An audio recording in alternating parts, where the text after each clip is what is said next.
라디오 생활 300만 인천 시민에 발휘되어 새로운 인천 특별 시대를 그리고 있는 인천시 의회와 함께하겠습니다. 오늘은 인천시 의회 더불어민주당 비례대표 김대영 인천시 의원과 함께하겠습니다. 의원님 어서 오세요. 안녕하세요. 네. 오늘도 오셨으니까 네. 인사 한 말씀 먼저 해주실까요? 네, 안녕하세요. YTN 라디오 슬기로운 라디오 생활 청취자 여러분. 네 번째 출연입니다. 인천시의원 김대영입니다. 반갑습니다. 네, 어서 오십시오. 분기별로 나오시는 것 같아요. 그러나요? 인천시 의회에서는 거의 뭐 최다 출연자 아니세요? 예, 제가 알기로는 아마 제가 제일 많이 나온 것 같습니다. 이 정도면 뭐 요즘 말로 반고정이신 거예요? 예. 그런가요? 고정이면 더 좋은 것 같고요.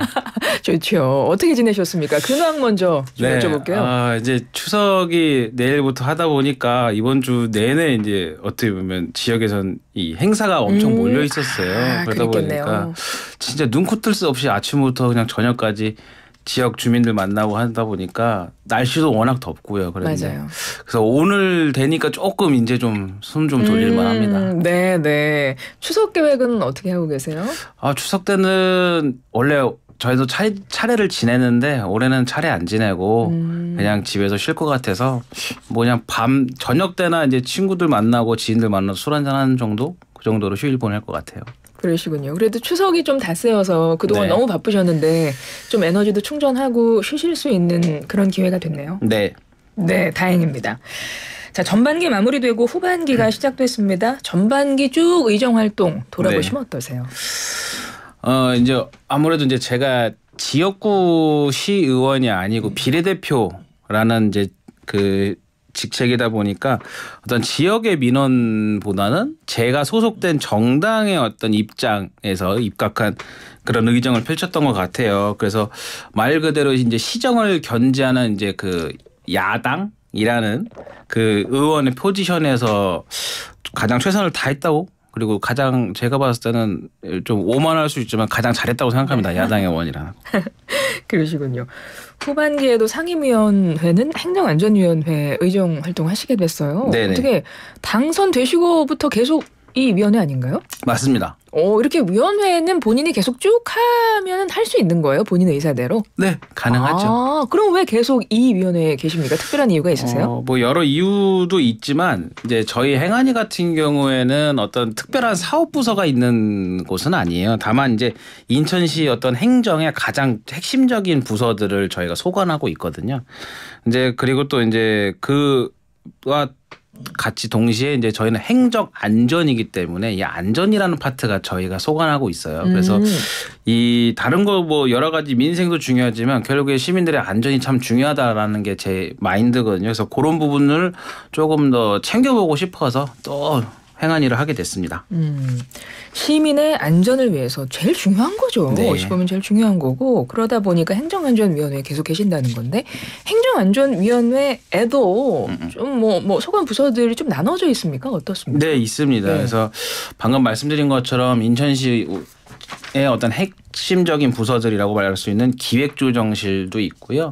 그리고 이제 공무원들 어떤 복리 후생이라든지 여러 가지 챙길 수 있는 행정국 그리고 이제 인천시의 예산을 모두 담당하는 재정기획관, 뭐 감사관 그리고 저 같은 청년 세대들을 위한 이제 청년 정책 담당관도 있고요. 그리고 말씀드린 것처럼 어떤 안전부서 소방본부, 뭐 시민안전본부 뭐 이런 부분들의 부서가 있죠. 그러면 그 위원회 안에서도 좀 네. 분야별로 나눠져 있다는 건데 네. 의원님은 어떤 분야에 더 집중적으로 살피시는 거예요? 일단은 이제 제가 제일 젊은 의원이라고 강조하다 보니까 청년 정책과 관련된 것도 많고요. 그리고 이제 유독 안전에 관련된 부분들 그런 부분들 제가 좀 챙겨보고 있습니다. 안전. 네. 안전하니까 생각나는 게 얼마 전에 화재 있었지 않습니까? 청라 화재 같은 네, 경우도 이제 행안위에서 담당하고 있는 게 맞죠? 네, 맞습니다. 청라 화재 이후에 뭐 지금 상황은 어떤가요? 일단은 저희도 그 화재가 일어난 이후부터 계속 이제 수시로 이제 소방본부와 긴밀하게 협조도 하고 논의도 하고 이제 보고도 받고 있는데요. 한 8월 말경에는 그 청라 그 해당 아파트의 어떤 여러 가지 이제 피해 세대들이 있을 거 아니에요. 그 청소들도 어느 정도 마무리를 했고요.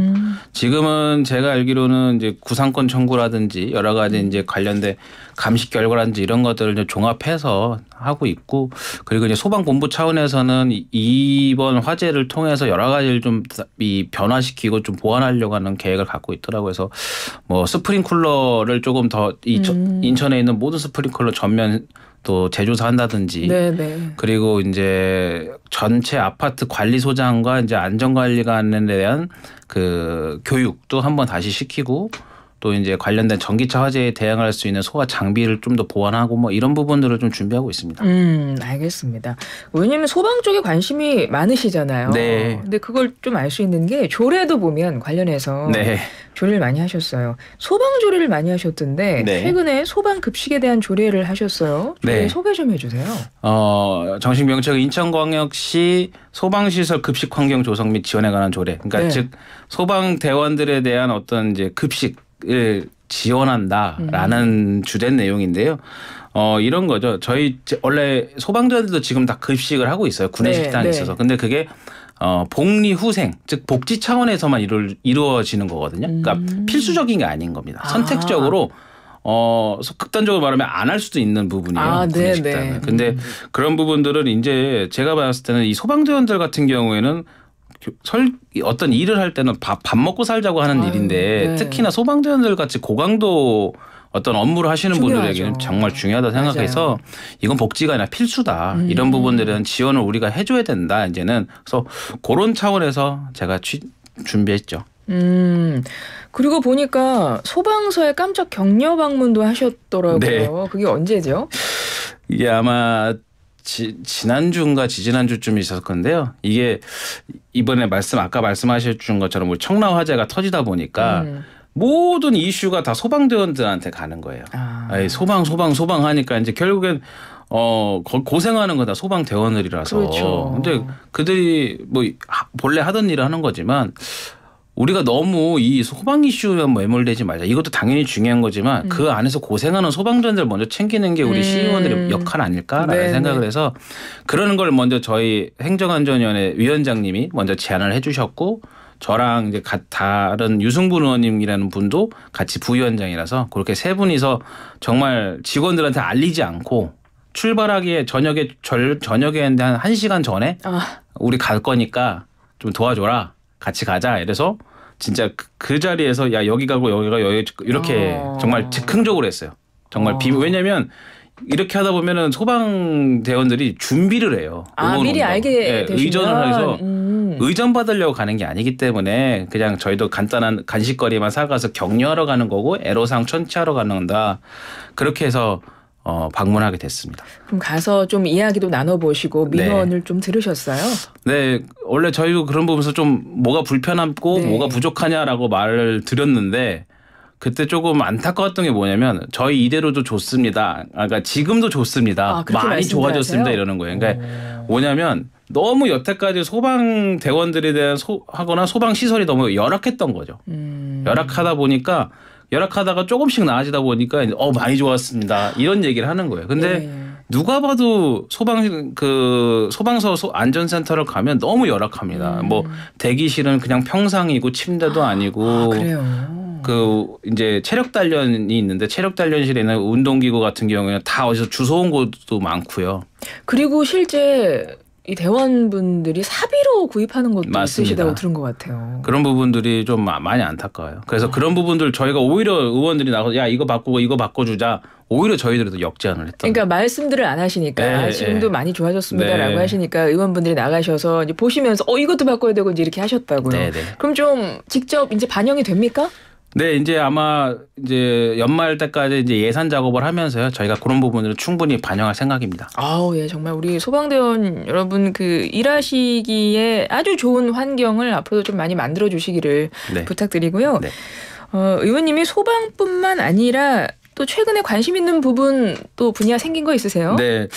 아무래도 이제 지방의원이라는 타이틀 때문에 보니까 공부를 좀 했는데요. 그러니까 지방의회법. 그러니까 지방의원들을 규명할 수고 여러 가지 정의할 수 있는 법이 있어야 되는데 아직 그런 법이 없어요. 그래서 그런 부분들을 공부하면서 보고 있고, 그와 동시에 이제 요즘에 의회 청사 네. 그를 좀 연구하고 있습니다. 의회 청사를 네. 왜 무엇을 연구하십니까?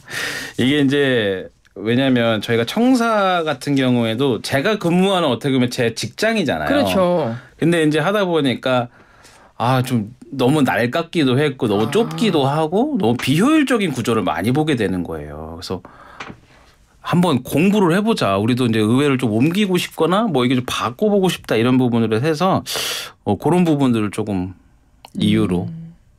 전공이 혹시 뭐 건축이나 뭐 아니요 전혀. 전 사회복지입니다 원래.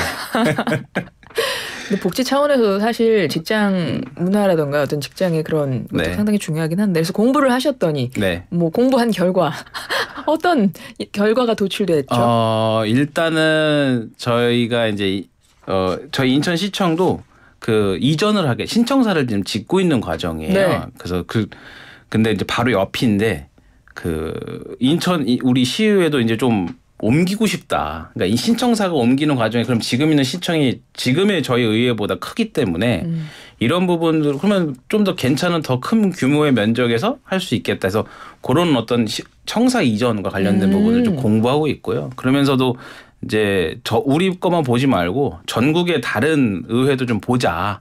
그래가지고 다른 전국 의회를 좀 돌아다니고 있습니다. 그럼 서울시 의회도 뭐 보셨나요? 오늘 이 방송 끝나고 갈 생각입니다. 그렇죠. 네. 그렇죠. 서울에 오셨으니까 오늘 보실 거군요.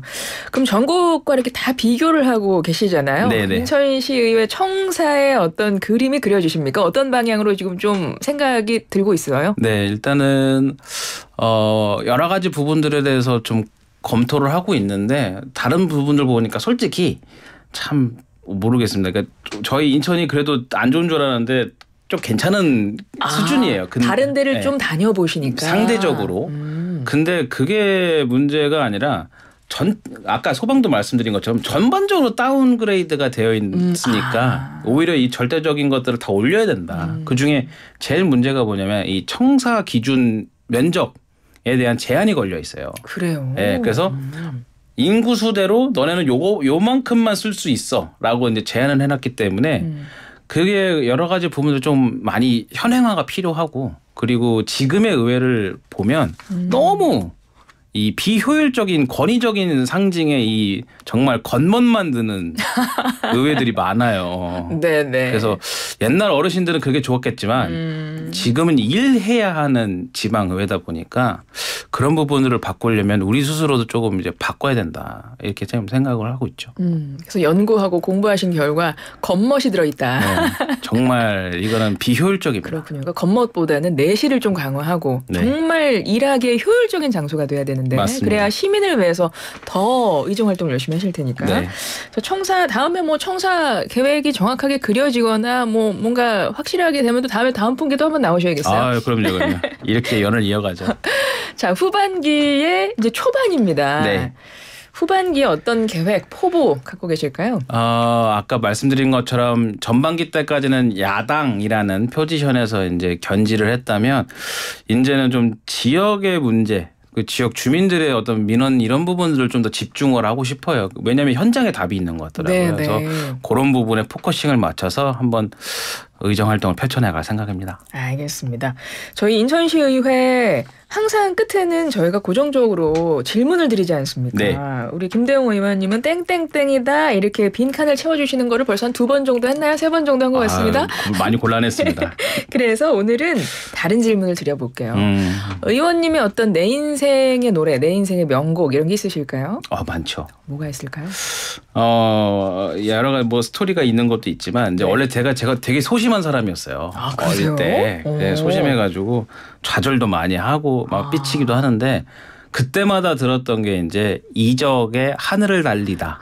좋은 곡이죠. 네, 그 노래를 들으면서 정말 많이 울기도 했지만 이거 들으면서 나도 다시 해보자. 뭐 이런 약간 저의 희망적인 그런 걸 담고 있는 곡이기도 합니다. 알겠습니다. 김대영 의원님의 내 인생의 곡을 저희가 오늘 슬기로운 라디오 생활 한 클로징 곡이나 네, 한번 준비를 해보도록 하겠습니다. 고맙습니다. 서울시의회 가실 텐데 가시는 길에 계속 저희 라디오 들어주시길 바라고요. 알겠습니다. 노래도 꼭 들어주시기를 네. 부탁드립니다.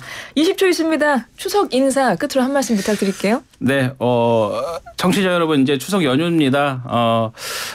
지금 여러 가지 부분들에서 많이 덥기도 하고요. 그리고 이제 물가도 뜨거워요. 근데도 이번 추석 연휴만큼은 가족들끼리 같이 시원한 한가위가 되셨으면 좋겠습니다. 고맙습니다. 고맙습니다. 의원님도 추석 연휴 잘 보내시길 바랍니다. 네, 고맙습니다. 지금까지 김대영 인천시 의원이었습니다.